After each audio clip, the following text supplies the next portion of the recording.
Hi everybody and welcome. I'm Barb and I wanted to share a few messages that I received recently when I was listening to an interview with Ashley Turner and Mary Nurrie-Stearns. And they are both yoga teachers and yoga psychologists, and the topic was on shame and unworthiness.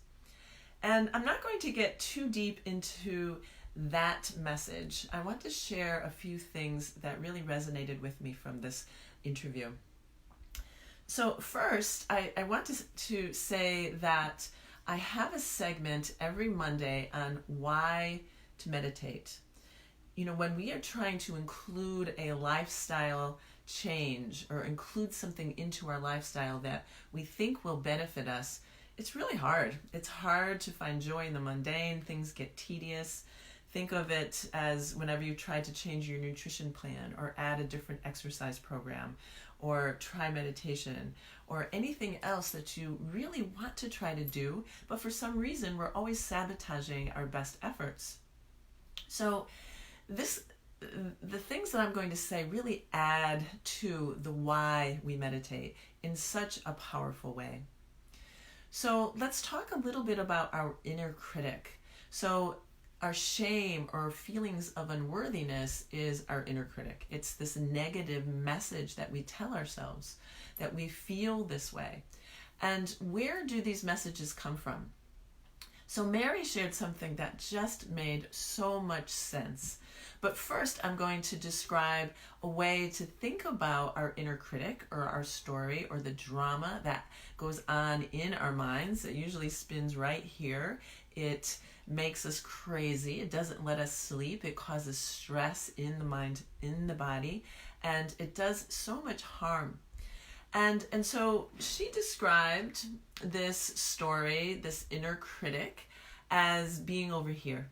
And you can see how it's spinning, right? And you can just visualize when we have these continuous thoughts, or we have so many different thoughts that race through the mind can just spin and spin and spin. So these are our thoughts, these are our emotions. But this hand represents who we really are, because we're really not our thoughts and emotions, although we tend to think so. So this is who we really are. These are the things we really want to focus on. And so we have this message here that we're not good enough. And it's really powerful because the mind, remember, has a negativity bias. It's always going to lean towards that negative message because it's trying to protect us. But what it's actually doing is avoiding it. And so what happens when we avoid something, it always resurfaces. So this message here, this limiting doubt has this power. And sometimes what happens is this limiting doubt, this inner critic, sucks us in. So now our true self is stuck in this powerful negative message, and it spins and it spins and it spins. And what happens is we want to begin to separate from this message, because this message, I'll tell you how it comes about, but this message is not true. It's really a crock of you know what. So what happens is every time we practice a breathing technique, or just taking a deep breath and watching that breath enter the body and exit the body, every time we sit and meditate, what happens is we create a little bit of space.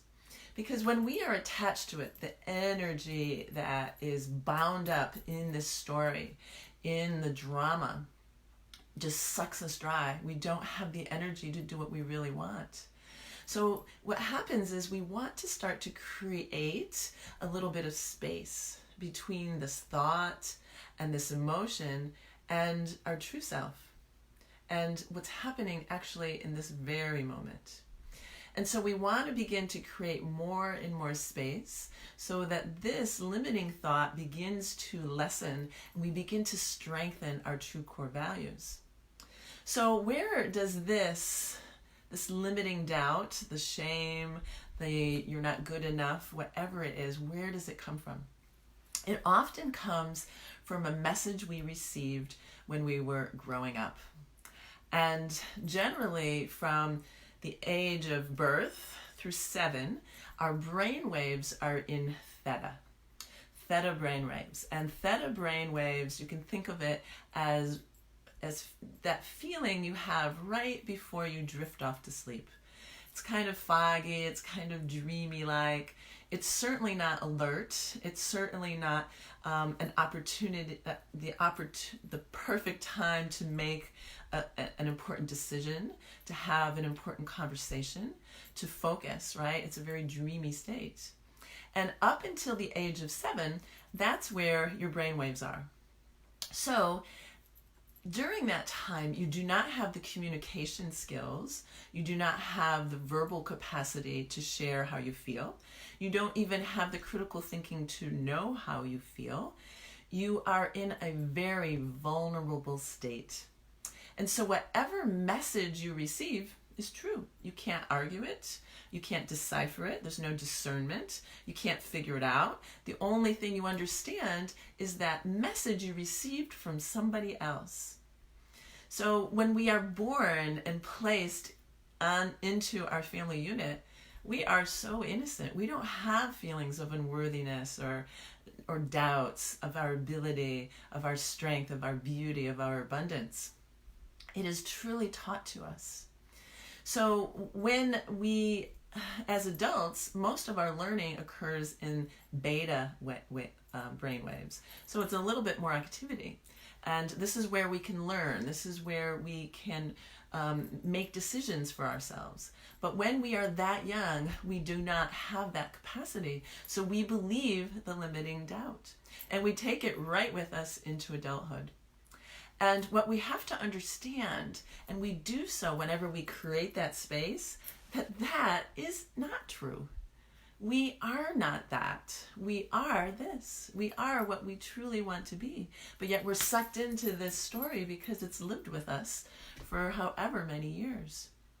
So how amazing is that to know that that was what you were taught and you had no choice but to listen.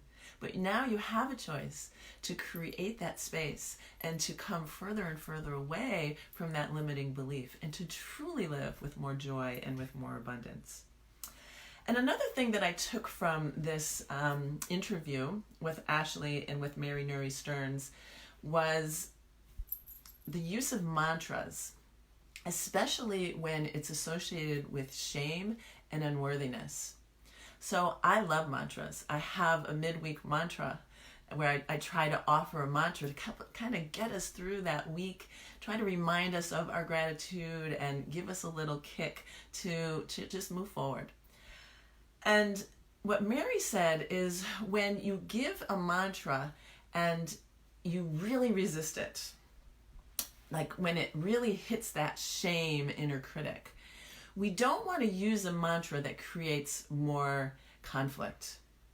I am strong. No, I'm not. I am strong. No, I'm not. I am strong. No, I'm not. Okay, you can see where we have that story self. Okay, story, you're not strong. Yes, I am. No. So you create more conflict within the mind. And that is not the intention of yoga. It is not the intention of meditation. And it is certainly not the way to separate from that story. Because I love to flip the scenarios. When I have a limiting doubt, I write it down and I flip it so that I start to train my mind to believe what I truly want. But in the case of shame and unworthiness, it can actually cause conflict. So perhaps a mantra that causes you to have this inner dialogue of conflict, it's not the time to flip the script. But what's interesting is that you don't want to give up the mantra entirely because that's truly who we are. We're trying to make that separation. So when is it time to use the mantra to counteract the shame, the unworthiness that we were taught at an age that we had no discernment from? It's when we can calm the mind-body, when we almost get back into that theta mind brain waves. So perhaps not when we're really stressed out or when we're going through the day. But yes, when we are just about going to sleep. Or if you've taken a yoga class and you come into Savasana, You know how your mind body feels then, basically because you've changed the brain waves. All right, and so we've changed the brain waves, and we've brought some equilibrium into the mind. And that's the time to deliver the message that you are worthy. I am worthy. That is the time when the mind is ready to receive that all-important message. And that is the time that you create that space. Because that space in yoga is our wisdom mind. When we develop the discernment to look at how we're reacting to the same message, to the same stimulus, and where it came from, and how it's not true, and how we can truly separate. And when we do that, it's such liberation, it's such freedom. And we start to live our lives with more abundance and more joy. So again, my takeaways here was that I'm always talking about meditation, and if you knew me from my past life, you knew that meditation was never a part of my life. And now I have such a connection to it, and the connection is so strong because it is so effective. It is so effective for changing the course of our mind and our thoughts and our actions and our behavior, and living in the present moment, to enjoy the present moment. So remember that we are not the story. We are our true selves, but we get sucked in because the brain has that negativity bias. So every time, know this, that every time you start to begin to stress and you take a deep breath and you follow that breath into your body and you follow that breath out of your body, you're creating a little bit of space. Every time you sit in meditation and you breathe, every time you repeat a mantra, you are beginning to separate yourself from that limiting belief, from that inner critic, from the story in your mind that isn't true. And it's so liberating to understand and truly understand that it is a crock, it is not true, and find the joy in that message. Find the joy in creating those pauses where you catch yourself. Where you catch yourself and catch yourself. So we find that pause and we catch ourselves and we bring it back to whatever mantra makes you feel good. I am home, I am peace, I am okay, I am okay. So I hope some of those things resonate with you, and really think about how you can bring a little bit more mindfulness into your daily life. So mindfulness is a little bit different than meditation. It's a form of meditation. It's just an informal form where you just start collecting these little moments of pause, these little moments of coming back into the physical body and coming back into a calm mind. So that's it for today. Please practice mindfulness. There's only great things ahead when we can create a little pause. Until next time, namaste.